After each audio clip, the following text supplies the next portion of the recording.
من الشيطان الرجيم بسم الله الرحمن الرحيم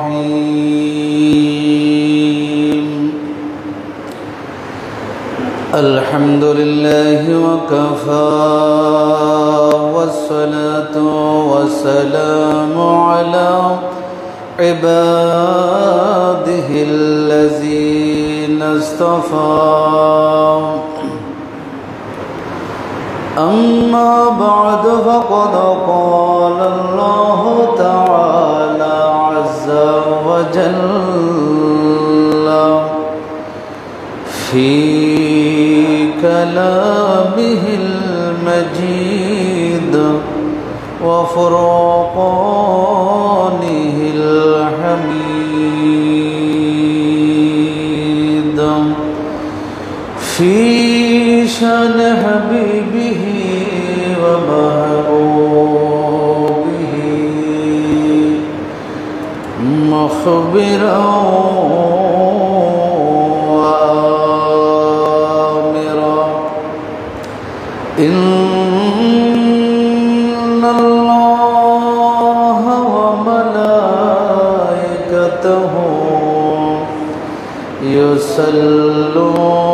يصلون على النبي يا أيها الذين آمنوا صلوا عليه وسلموا تسليما صلى الله على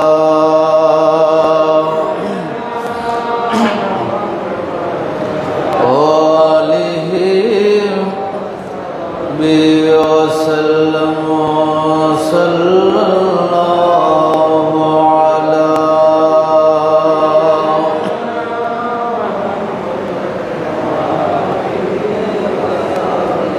وسلم صلى الله على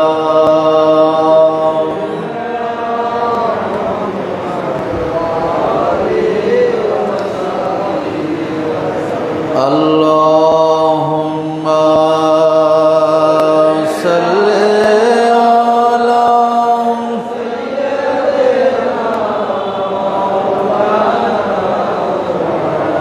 وعلى آل سيدنا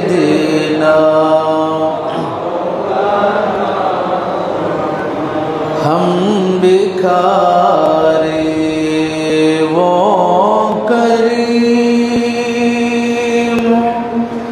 उनका खुदा उनसे फुजूल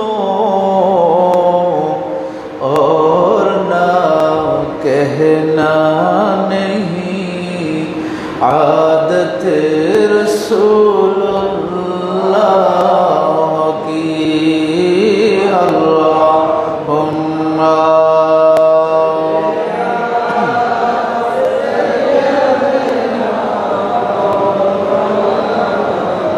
मुहम्मद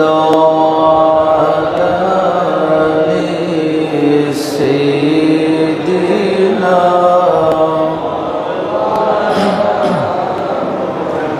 बिस्मिल्लाहिर रहमानिर रहीम इन्नल्लज़ीना क़ालू रब्बुनल्लाहु सुम्मा इस्तक़ामू ततनज़्ज़लु अलैहिमुल मलाइकतु अल्ला तख़ाफ़ू वला तहज़नू वअबशिरू बिलजन्नति अल्लती कुन्तुम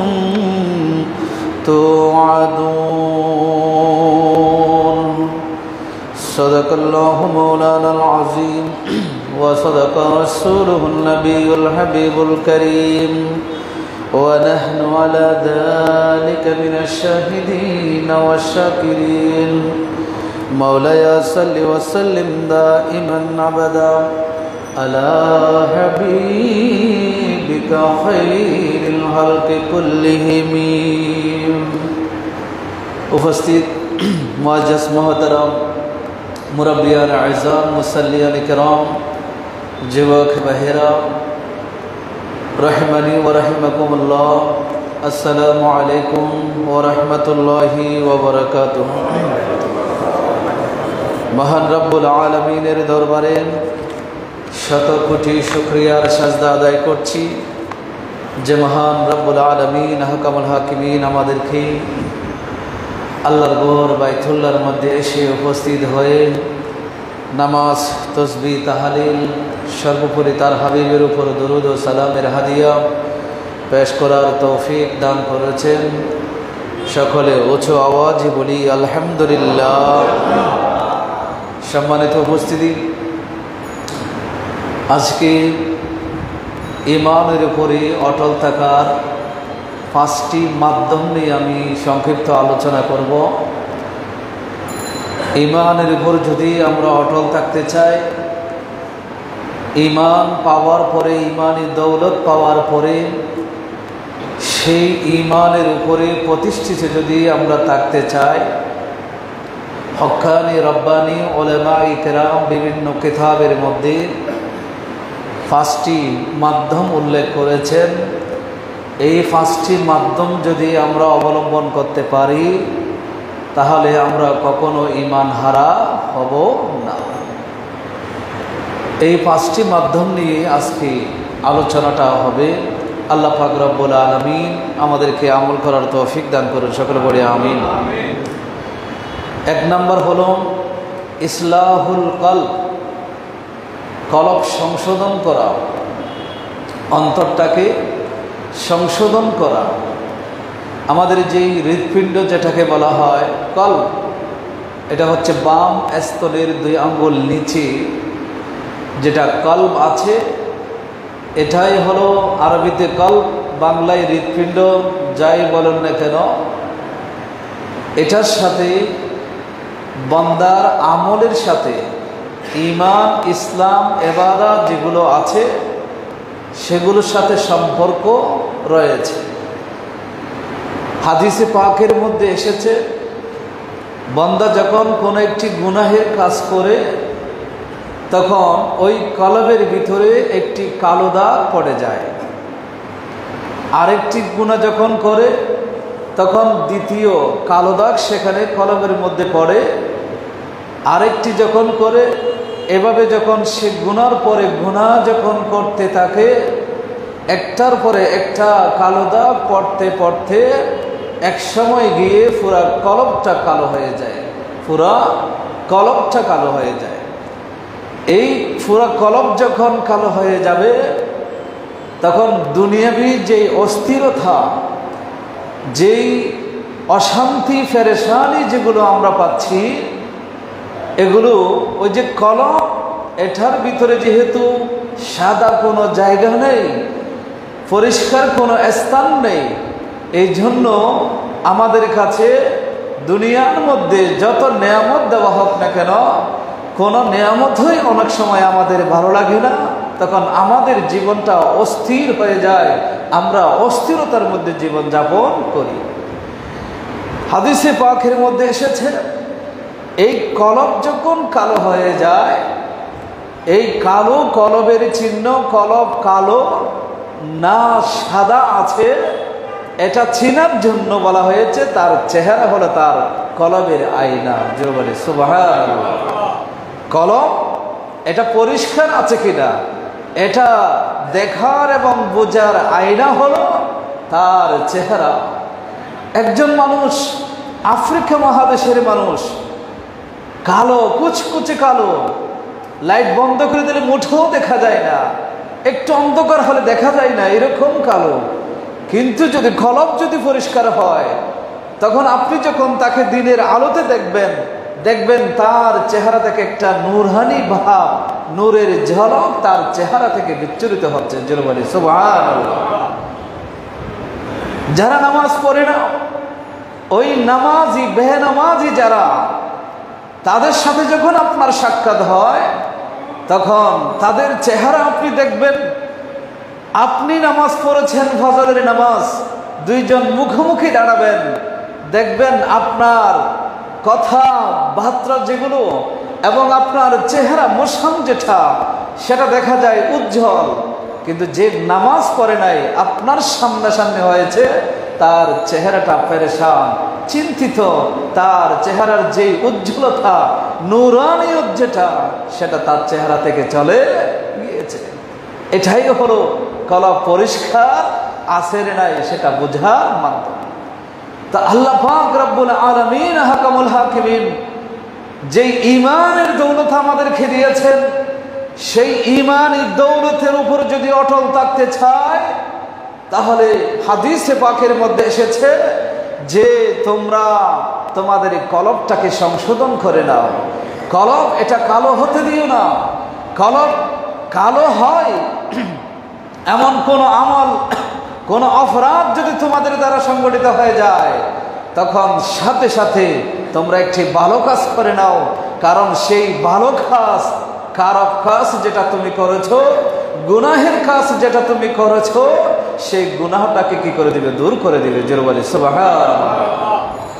এই জন্য নবীজি বলেছেন, আমি হাদিস সংক্ষেপ করে বলছি, নবীজি বলেছেন, আলা ওয়া ইন্না লিকুল্লি মালিকিন হিমান, আলা ইন্না হিমাল্লাহি ফি আরদিহি মাহারিমুহু, আলা ওয়া ইন্না ফিল জাসাদে মুদগাতান ইজা সালাহাত সালাহাল জাসাদু কুল্লুহু ওয়া ইজা ফাসাদাত ফাসাদাল জাসাদু কুল্লুহু, আলা ওয়াহিয়াল কলব।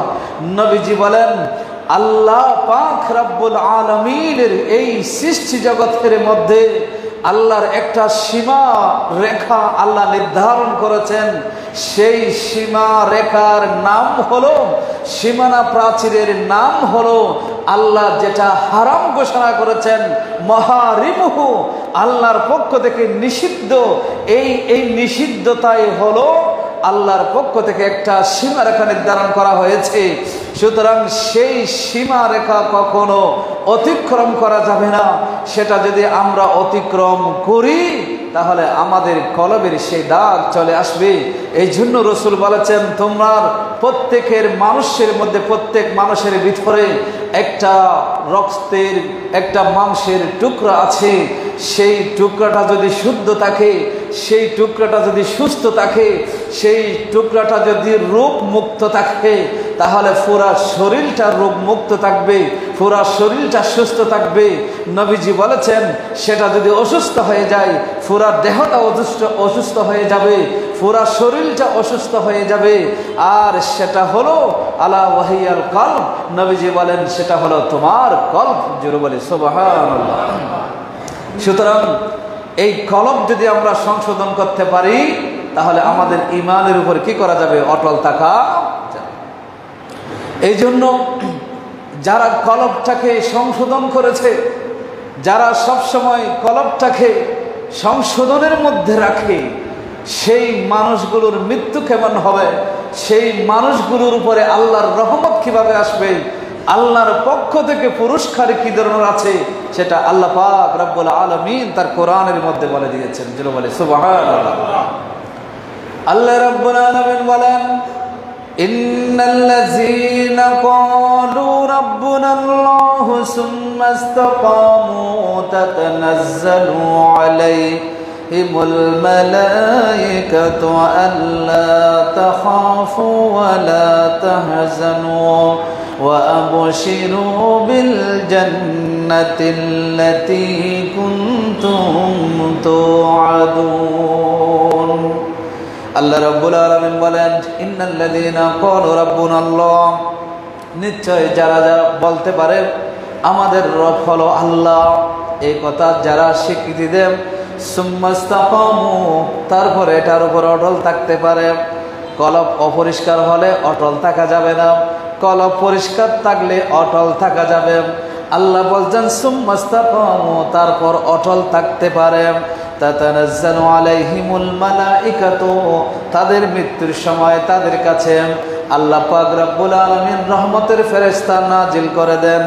সেই রহমতের ফেরেশতা তাকে শুভ সংবাদ জানায়, আল্লাহ তাখাফু, বান্দা তুমি ভয় করো না, ওয়ালা তাহজানু, তোমার জন্য কোনো পেরেশানি নেই, ওয়াবশিরু, এবং একটি শুভ সংবাদ গ্রহণ করো, বিল জান্নাতিল্লাতী কুনতুম তুআদুন, ওই জান্নাতের শুভ সংবাদ গ্রহণ করো যে জান্নাতের শুভ সংবাদ ওয়াদা আল্লাহর পক্ষ থেকে দেওয়া হয়েছিল। সুবহানাল্লাহ।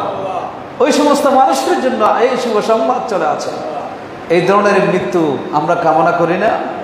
আমরা যখন মরে যাব আমরা যেন এই ধরনের শুভ সংবাদ পাই, আমরা চাই কিনা? আওয়াজ দেন না, চাই কিনা? যদি চাই তাহলে আমাদেরকে ঈমানের উপর অটল থাকতে হবে, আমাদের কলবটাকে সংশোধন রাখতে হবে। আল্লাহ তাআলা আরো বলেছেন, নাহনু আউলিয়াউকুম ফিল হায়াতিদ দুনিয়া ওয়া ফিল আখিরাহ, হে আমার বান্দা, আমি আল্লাহ হলাম তোমাদের বন্ধু, দুনিয়াতেও তোমাদের বন্ধু, আখিরাতেও তোমাদের বন্ধু। জোরে বলেন না সুবহানাল্লাহ। নাহনু আউলিয়া, আউলিয়া মানে ওলি, ওলি মানে অভিভাবক, ওলি মানে হলো বন্ধু। আল্লাহ নিজেই বলছেন, বান্দা তুমি ভয় করো না, তোমার দুনিয়াতেও আমি তোমার বন্ধু ছিলাম, আখিরাতেও আমি তোমার বন্ধু। জোরে বলে সুবহানাল্লাহ। তো যার বন্ধু দুনিয়াতে আল্লাহ, দুনিয়ার কোন শক্তি আছে তার ক্ষতি করার? আখিরাতে তার ক্ষতি করার কোন শক্তি আছে? আল্লাহ নিজেই বলছেন, এই ধরনের বান্দা যদি তুমি হতে পারো, আমি আল্লাহ তোমার বন্ধু হয়ে যাব। জোরে বলে সুবহানাল্লাহ। আল্লাহ পাক রব্বুল আলামিন আরো বলেছেন, ওয়ালাকুম ফিহা মা তাশতাহি আনফুসুকুম, তোমরা যে জান্নাতের কথা বললাম সেই জান্নাতে যেটা চাইবা সেটাই তুমি সেখানে খেতে পাবে, তোমার কাছে নিয়ে দিয়ে দেওয়া হবে তোমাকে, তুমি চাওয়া মাত্র তোমার কাছে উপস্থিত হয়ে যাবে। ওয়ালাকুম ফিহা ফিহা মা তাদউন, তোমরা যেটা সেখানে ডাকবে সেটা তোমাদের সামনে চলে আসবে। নুজুলাম মিন গফুরুর রহিম, এটা রহমান রহিম দয়াবান ক্ষমাশীল আল্লাহর পক্ষ থেকে তোমাদের জন্য অবতীর্ণ হবে। জোরে বলে সুবহানাল্লাহ। সুতরাং আমাদের কলবটাকে সংশোধন করতে হবে, সময় কম, 5টা বিষয় আলোচনা করতে হবে। এই জন্য দ্বিতীয় নম্বর হলো ইমসাকুল লিসান আনিল খাউদ ফিল বাতিল, অনর্থক কথা বলা থেকে নিজের জবানটাকে হেফাজত করা। কি বললাম? অনর্থক কথা বলা থেকে নিজের জবানকে কি করা? হেফাজত করা।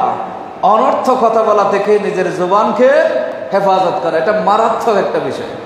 নবীজি হাদিসে পাকের মধ্যে বলেছেন, মাই ইয়াজমানু লি মা বাইনা লিহিয়াইহি ওয়া মা বাইনা রিজলাইহি আজমানু লাহুল জান্নাহ। নবীজি বলেন, যেই ব্যক্তি তার 2 চোয়াল তথা জিহ্বা এবং লজ্জাস্থানের জামানত আমি নবীর কাছে দিবে, এটা অনর্থ কাজে ব্যবহার করবে না, অবৈধ কাজে ব্যবহার করবে না, গীবতের কাজে ব্যবহার করবে না, চুগলখুরির কাজে ব্যবহার করবে না, মিথ্যা কথায় ব্যবহার করবে না, জেনার কাজে ব্যবহার করবে না। এই ওয়াদা যেই মুসলমান, যেই উম্মত আমি নবীর হাতে দিতে পারবে, আমি রাসূল ওয়াদা দিচ্ছি, তাকে আমি জান্নাতের মালিক হয়ে যাব। জোরে বলি সুবহানাল্লাহ।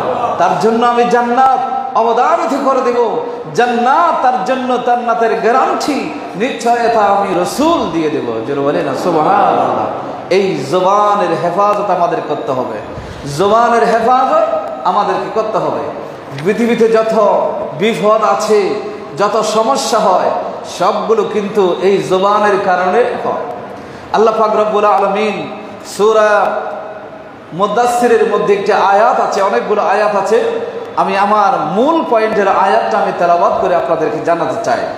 আল্লাহ পাক রব্বুল আলামিন বলেছেন, জাহান্নামীদেরকে যখন সাফার নামক জাহান্নামে নিক্ষেপ করা হবে, দিয়ে দেওয়া হবে, তখন জাহান্নামের সেই জাহান্নামের দারোয়ান যারা থাকবে, পাহারাদার যারা থাকবে, তারা জিজ্ঞেস করবে যে মা সালাকাকুম ফি সাকার,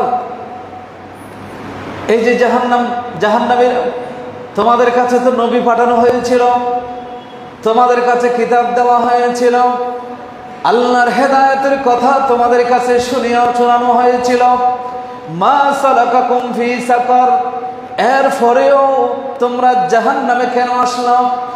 এই জাহান্নামে আসার ক্ষেত্রে তোমাদের উপর কি জিনিস অবদান রেখেছে? কোন অপরাধের কারণে, কোন কর্মকাণ্ডের কারণে তোমরা জাহান্নামে চলে এসেছ?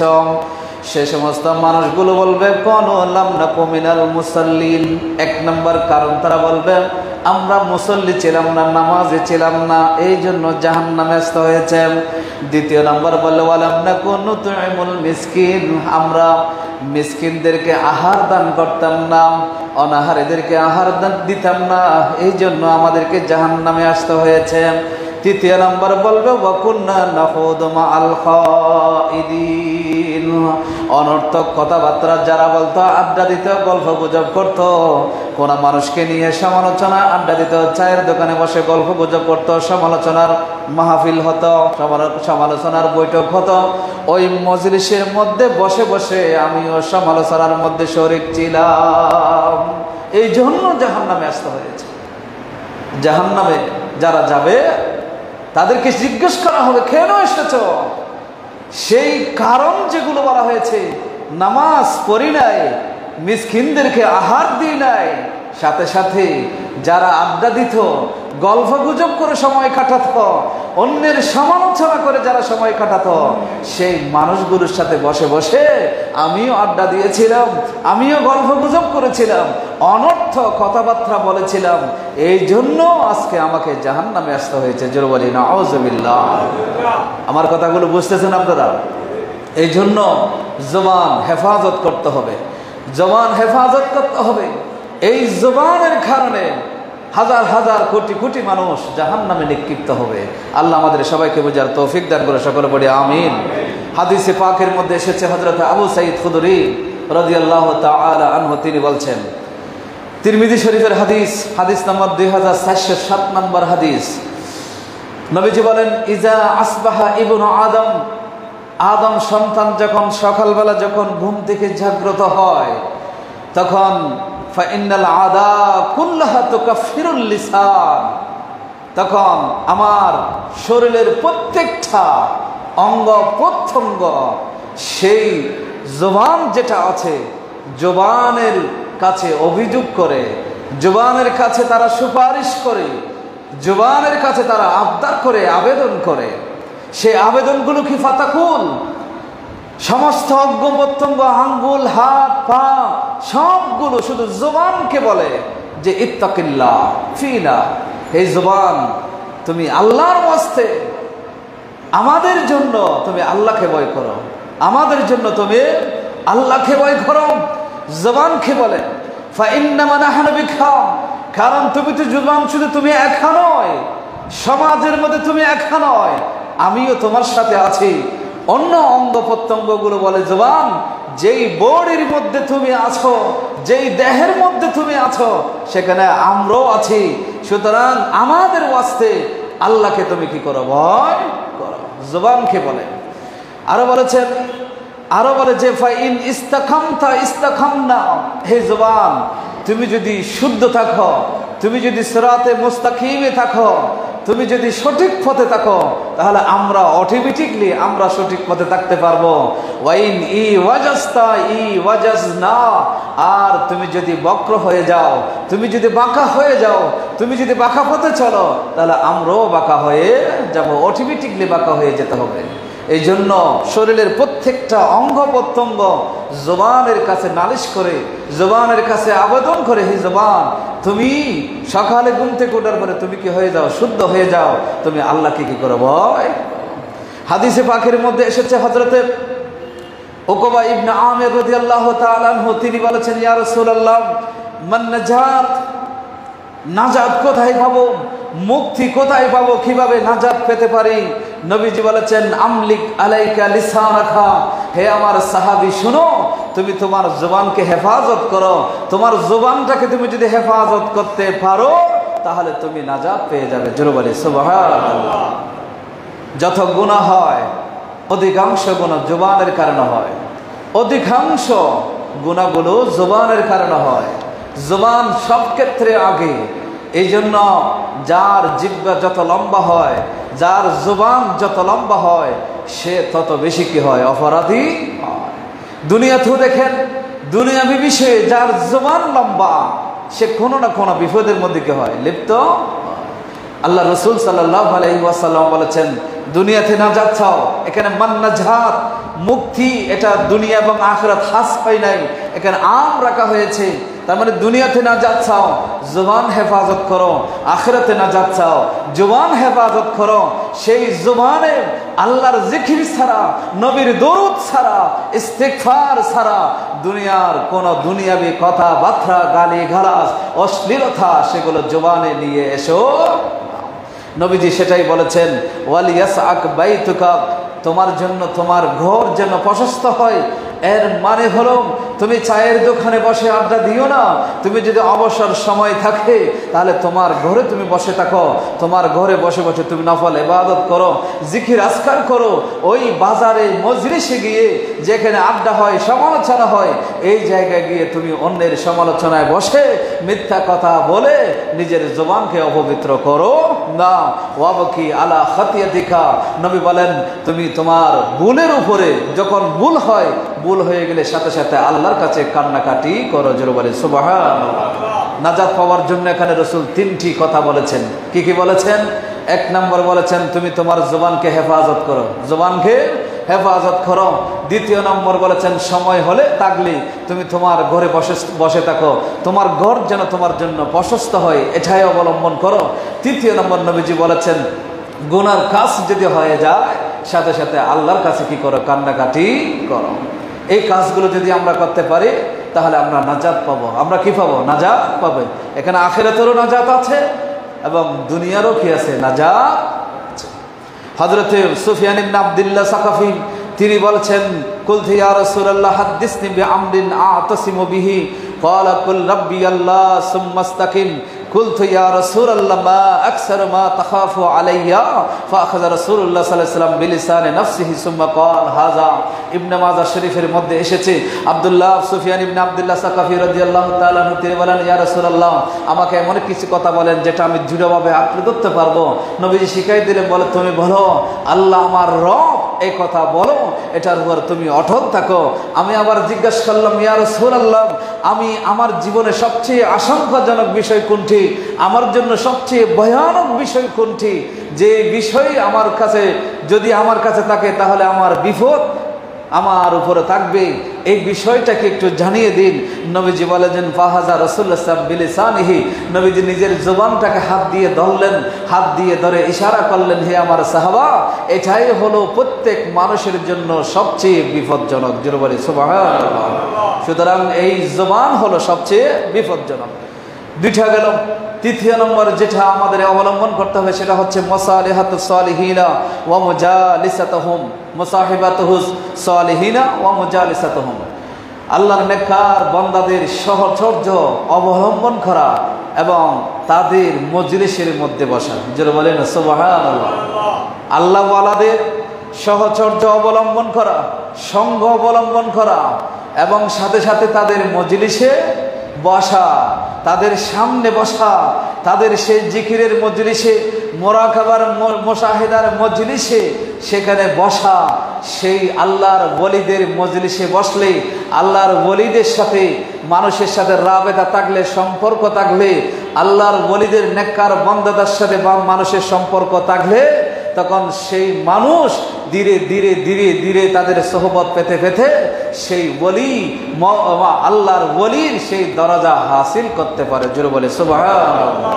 হাদিসে পাকের মধ্যে নবীজি হাদিসে পাকের মধ্যে বলেছেন যে তোমরা কোন মানুষকে যদি যাচাই করতে চাও, কোন মানুষের পরিচয় জানতে চাও, তাহলে সেই মানুষটা কেমন জানার দরকার নেই। তুমি সেই মানুষটা কার সাথে উঠা বসা করে, তার সাথে কার সাথে সম্পর্ক আছে সেটা দেখো। তুমি যখন সেটা দেখতে পাবে তাহলে তার বন্ধুকে যখন তুমি দেখবা দ্বীনের উপর আছে, তার বন্ধুকে যখন দেখবা সে যার কাছে যায়, যার কথা মানে, যার আদর্শ লালন করে, সেই মানুষটা দেখলে যখন তুমি বুঝতে পারবে সে একজন নেককার, সে একজন 5 ওয়াক্ত নামাজি, সে মানুষের সাথে সমালোচনা করে না, গীবত করে না, চুগলখুরি করে না, সুদ খায় না, ঘুষ খায় না, মিথ্যা কথা বলে না, একজন নেককার মানুষের সাথে তার সম্পর্ক সেটা যদি তুমি দেখতে পাও তাহলে তুমি যার সম্পর্কে তুমি জানতে চাচ্ছ সেও একজন ভালো মানুষ হবে। জোরে বলে সুবহানাল্লাহ। হাদিসে পাকের মধ্যে হাদিসটা আবু দাউদ শরীফের মধ্যে এসেছে, কলাম আর রজুলু আলা দীনে খালিলিহি, মানুষ তার বন্ধুর দ্বীনের উপর প্রতিষ্ঠিত থাকে। ফালয়ানজুর আহাদুকুম ফামাই খালিলু, সুতরাং তোমরা যদি কারো সম্পর্কে জানতে চাও তাহলে তুমি দেখবা সে কার সাথে বন্ধুত্ব করেছে, সেটা তোমাকে দেখতে হবে। জোরে বলে সুবহানাল্লাহ। এখন যার সাথে একজন হক্কানি রব্বানি আলেমের সাথে সম্পর্ক, যার সাথে একটা দরবারের সাথে সম্পর্ক, হক্কানি দরবারের সাথে সম্পর্ক, যার সাথে একজন হক্কানি অলির সাথে সম্পর্ক, আল্লাহ ওয়ালাদের সাথে সম্পর্ক, যার সাথে সবসময় উঠা বসা আল্লাহ ওয়ালাদের সাথে হয়, তাহলে সেই মানুষটা কখনো খারাপ হতে পারে।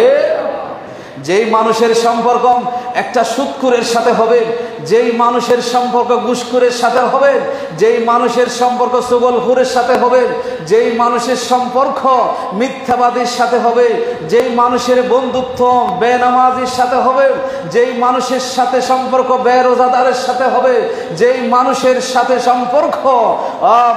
সম্পর্ক যারা যাকাত দেয় না তাদের সাথে হবে, তাহলে সেই মানুষ সেই বন্ধু হিসেবেও কখনো ভালো হতে পারে না, আত্মীয় হিসেবে কখনো ভালো হতে পারে।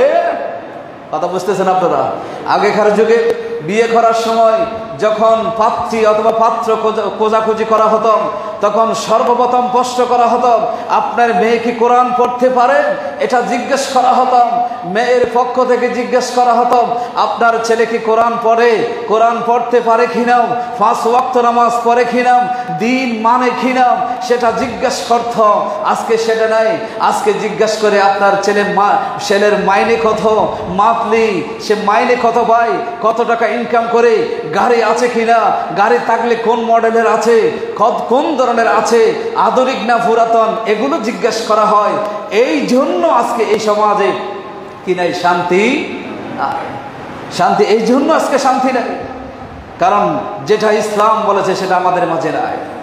এই জন্য আল্লাহর ওলিদের নেককার বান্দাদের সাথে সবসময় রোগবত রাখবেন, সোহবত রাখবেন। একটা বর্ণনা এসেছে, কিয়ামতের ময়দানে আল্লাহ যখন দয়ার সাগরে চলে আসবেন, বান্দাকে ক্ষমা করে করে করে বান্দাদেরকে জান্নাতে পাঠাই দিবেন।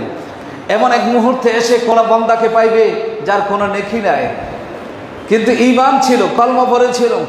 আল্লাহ জিজ্ঞেস করবে যে তোমার যেই পুরুষ, তোমার যে বংশধর, সেই বংশধরের মধ্যে কোনো নেককার বান্দা ছিল কিনা, কোনো আলেম ছিল কিনা, কোনো ওলি ছিল কিনা। সে বান্দা বলে এরকম কেউ ছিল না। তখন বলবে যে তুমি কোন আলেম, কোন ওলি, কোন নেককার বান্দাদের সহচর্যে তুমি গিয়েছিলে কিনা, এরকম কোন সম্পর্ক তোমার ছিল কিনা।